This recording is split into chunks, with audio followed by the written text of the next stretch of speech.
En este vídeo empezamos a ver nuestros primeros programas completos en JavaScript. Para ello vamos a ver primero los detalles de qué es un programa, una sentencia, una variable y una expresión. En este recuadro de aquí tenemos el código fuente de un programa, que es el contenido de un fichero fuente. Los ficheros fuentes son los que contienen en JavaScript programas ejecutables y se deben editar con editores de texto plano que muestran todos los caracteres que tiene el fichero. Los editores de documentos como Word meten muchos caracteres de control para hacer el documento bonito, y si lo utilizásemos para editar un documento, un fichero que contiene un programa, destrozaría completamente el fichero porque lo llenaría de caracteres de control que no se ven. Los editores de texto plano que vamos a manejar es Nano, como ejemplo súper sencillo que viene en Linux. Luego hay otros, el Notepad, que es todo Vim, es muy utilizado en Unix, y Sublime Text, que es el que recomendamos, es un editor WYSIWYG muy usable y muy fácil y potente. El código fuente está compuesto por sentencias y comentarios.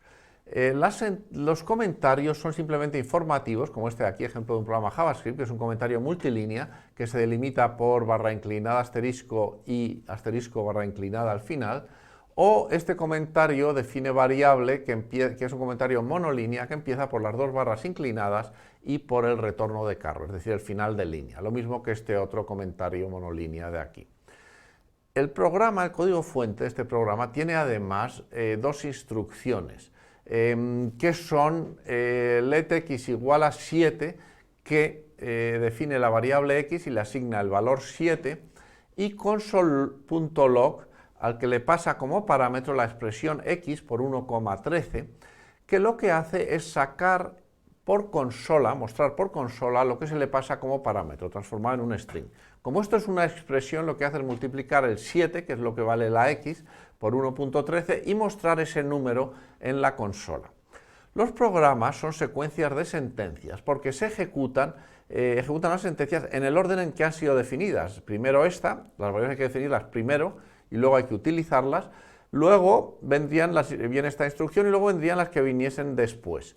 Porque las instrucciones siempre se ejecutan en secuencia, en la secuencia que se han definido, salvo que se metan instrucciones especiales que se llaman de ruptura de secuencia, como los bucles, la sentencia if else, u otras que especifican que la ejecución no debe ser en la siguiente sentencia, sino en algún punto que está asociado al tipo de sentencia. Las sentencias tienen una sintaxis que deben seguir siempre. Tienen que estar escritas en texto plano, como ya he dicho, y se recomienda que acaben siempre en punto y coma. Y en JavaScript permite también que acaben con retorno de carro, pero eso es conveniente no hacerlo, conviene poner siempre el punto y coma porque es mucho más claro y legible y es una mucho mejor metodología y práctica de programación. Aquí tenemos un ejemplo un poco más realista de programa JavaScript. El código fuente de este programa lo tenemos aquí en este recuadro, son solo 4 instrucciones, no hay comentarios, y este código está guardado en el fichero fuente de nombre 01-conversor.js. Es el mismo parámetro que pasamos al intérprete de Node cuando lo ejecutamos en bloque. A Node hay que pasarle la ruta al fichero para que extraiga las instrucciones de dicho fichero y las vaya ejecutando sin parar después de cada una de ellas, como hace el intérprete interactivo. Los programas de verdad en Node.js se ejecutan así. Como este fichero está en el mismo directorio de trabajo de este terminal de comando que hemos capturado aquí, donde hemos capturado la interacción, pues solo hay que pasarle el nombre del fichero. Una vez que le pasamos el nombre del fichero, Node empieza a ejecutar ese programa instrucción por instrucción, empezando por la primera, siguiendo el orden secuencial, que define la variable x y le asigna el valor 15. Las variables se definen para hacer uso posterior de lo que hemos guardado en esa variable, el valor 15. Luego ejecuta console.log sin pasar ningún parámetro, con lo cual saca una línea vacía. Después hace console.log sacando el string que genera esta plantilla de strings, es decir, el valor de la x, 15 euros son, y su equivalente en dólares, utilizando el factor de conversión que había el día en que se hizo este programa, que era 1,13. por eso nos saca 15 euros, son 16,95 dólares. Y la cuarta instrucción hace lo mismo para el factor de conversión a yenes, por eso nos saca 15 euros, son 1842,15 yenes. Veamos una pequeña demo. Aquí tengo la máquina FTEL y en este directorio, ejemplos tema 1.2, tengo todos los ejemplos del tema 1.2. Hago doble clic, se me abre y aquí está el fichero con el ejemplo que acabamos de ver. Hago doble clic y entonces Linux abre por defecto el Text Editor, que es el editor que utiliza y que tiene configurado para editar los ficheros que son de texto plano como estos. Voy a editar con el Text Editor para que veáis que es muy sencillo, simplemente selecciono esta línea, hago Control C y luego aquí hago Control V, con lo cual se me copia y por ejemplo puedo poner aquí la conversión a libras, haría 0,85 y así pues añadiría a este programa, digamos, pues una conversión más. Guardaría el contenido, cierro el fichero y si quiero ejecutar el fichero ya con la nueva instrucción tengo que abrir un terminal de comandos, que al abrirlo tiene como directorio de trabajo por defecto el Home. El escritorio está en Home y esto está dentro del escritorio. Por lo tanto voy a cambiar antes con Change Directory a el directorio donde están desktop, le doy aquí las primeras letras, autocompleto, después pongo la E mayúscula, autocompleto con el tabulador es muy útil para autocompletar y entro en el directorio. Si hago ls, veo aquí todos los ficheros de este directorio tema 1.2, que es el directorio de trabajo ahora, y notar que todos empiezan por un número diferente. ¿Por qué he hecho eso? Pues para que me sea fácil utilizar la autocompleción. Si quiero ejecutar, pongo node y luego voy a ejecutar el primero, sé que es el 01, doy a autocompletar y me lo autocompleta. Ejecuto y ya se me ejecuta y veo que ejecuta las 3 instrucciones porque está también la instrucción nueva.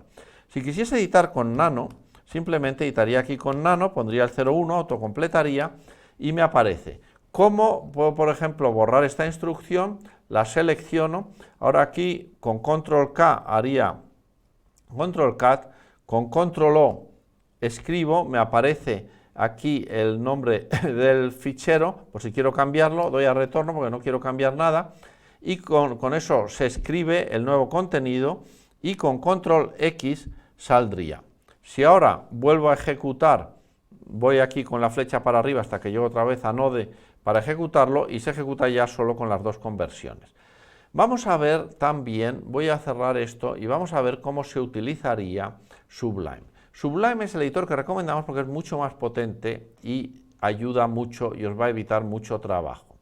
Aquí tenéis el editor, bueno, aquí tiene una carpeta abierta, la voy a borrar, esto se hace aquí haciendo command y doy remove folder from project, con esto la quito. Y lo que voy a hacer es editar este fichero de aquí. ¿Qué tengo que hacer? Pues podría ir a File y bueno, pues hacer un Open y tal, pero es mucho más cómodo. Esto es un fichero interactivo y es un editor WYSIWYG muy y si arrastro simplemente un fichero, pues se me abre aquí y ya lo tengo, podría editarlo, podría hacer cosas. Si quiero cerrarlo, pues simplemente doy a esa X y se me va. Si quiero, puedo también llevar una carpeta completa, es decir, esta carpeta, en vez de llevar ficheros sueltos, es habitual manejar en un proyecto pues directorios completos. Si lo meto aquí, me aparece aquí un explorador con todo el directorio. Si hago aquí en este explorador, veo este fichero, si hago este, veo este otro, si hago este, veo este otro, y así puedo ir del fichero que quiera al fichero que quiera.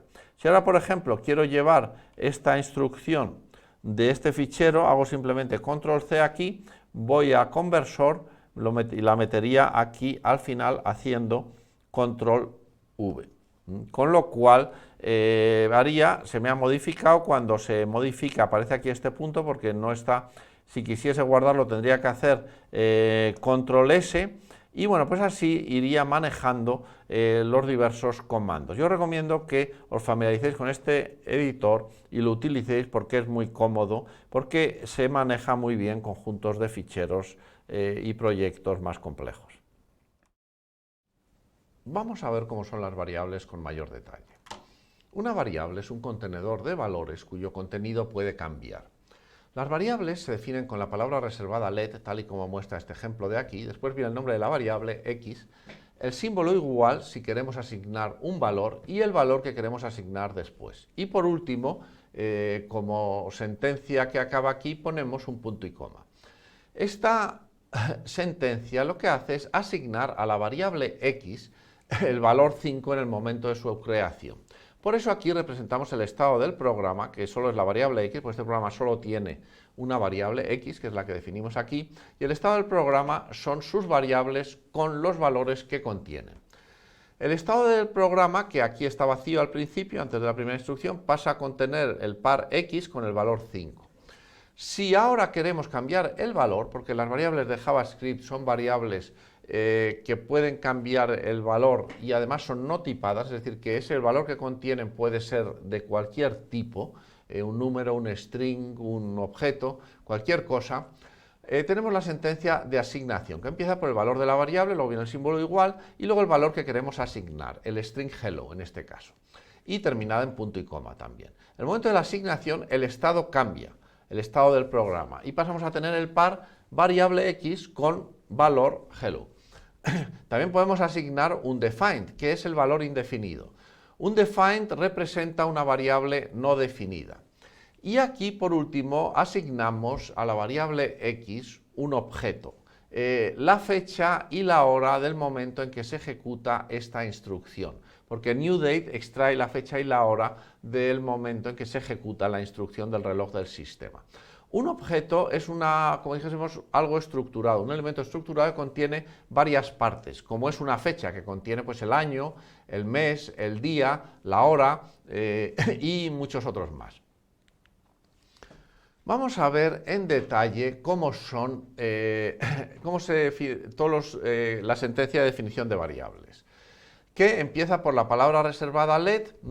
Después viene una o más definiciones de variables separadas por comas. Aquí tenemos las diversas variantes. Esta es la definición que hemos hecho antes, que es, pues solo define una variable, asigna un valor. Aquí tenemos una definición de una variable a la que no asignamos ningún valor. Pues bien, JavaScript le asigna por defecto un valor, el valor undefined, que significa que esa variable todavía no ha sido definida, o que está en estado indefinido. Es lo mismo hacer esta creación de variable y no asignar ningún valor que poner letx igual a undefined. Desde el punto de vista del programa sería absolutamente equivalente. Y por último tenemos aquí otra nueva ejemplo de cómo se definen más de una variable y se inicializan. Let puede tener aquí tantas definiciones de variable como quiera y cada una de ellas puede inicializarse o no, según queramos. Y a medida que vamos definiendo variables, pues se va, digamos, modificando el estado del programa que va pasando por todos estos estados. Aquí, cuando se definen dos variables de golpe, se crean dos variables y se añaden dos tuplas con estos dos elementos, el nombre de la variable y el valor que se ha asignado en ese momento. Una cosa que hay que tener presente es que una variable hay que definirla siempre antes de que se utilice. Si se define después, llevará un error de ejecución del programa. Las variables contienen valores y son representantes del valor que contienen y pueden utilizarse por eso en cualquier expresión, igual que cualquier otro valor que hemos creado con un literal o con otros elementos que nos permiten crearlos. Por eso, en este programa de aquí ilustramos cómo, primero definimos la variable x, a la que asignamos el valor 3, después la variable y, a la que asignamos una expresión, que es 5 más x. Como x ya ha sido definida, pues lo que estamos sumando es el valor 3 que contiene la x y la y pasará a contener el valor 8, como se muestra aquí en el estado. Incluso podemos asignar a una variable una expresión que contenga esa misma variable. La referencia a la variable en la parte derecha de la instrucción, esta y de aquí, representa el valor que contiene esta variable antes de ejecutarla, es decir, el 8. Por lo tanto, i igual a i menos 2 será 6 y después de ejecutar esta instrucción, el valor que contendrá el estado es lo que se ha asignado aquí, que será el valor 6. Una variable nunca se puede utilizar si no ha sido definida o creada, y eso lleva siempre a un error de ejecución. Las variables, igual que todo en el lenguaje JavaScript, tiene una sintaxis muy estricta. Los lenguajes de programación son muy estrictos y definen la sintaxis con toda precisión. Y si no se sigue esa sintaxis y se definen mal las cosas, el programa tiene un error y se interrumpe la ejecución. Los nombres de las variables tienen que seguir siempre esta sintaxis y si no, el programa no funcionará. Tienen que empezar por letra, subrayado o dólar. Y luego pueden contener en la parte de detrás números, además de letra, subrayado o dólar también. Por eso estos nombres de aquí están bien construidos. X, ya subrayado vas, porque tanto el subrayado como la A con acento son letras. Las letras se refieren en sentido internacionalizado y cualquiera de las letras de todos los lenguajes que soporta JavaScript pueden utilizarse, y por eso la A con acento, la E con acento, la ñ se puede utilizar también, incluso ideogramas chinos o los símbolos raros de otros idiomas. Dólar A1 también, el dólar solo es una variable, porque bueno, puede empezar por dólar, subrayado 43 días, y en cambio estos nombres de aquí están mal construidos porque no cumplen estas reglas. Esta empieza por número, este también, este utiliza un carácter que no es ni letra ni número, aquí se utiliza este carácter no es letra ni número, lo mismo aquí. En fin, siempre tenemos que construir los nombres de las variables de acuerdo a estas reglas. Un nombre de una variable además no puede ser una variable, una palabra reservada. Por ejemplo, var, function, return no pueden ser nombres de variables. Y además las variables son sensibles a mayúsculas, es decir, mi var con mi en minúscula es diferente de mi var con mi en mayúscula. Y con esto acabamos este repaso a las variables. Muchas gracias.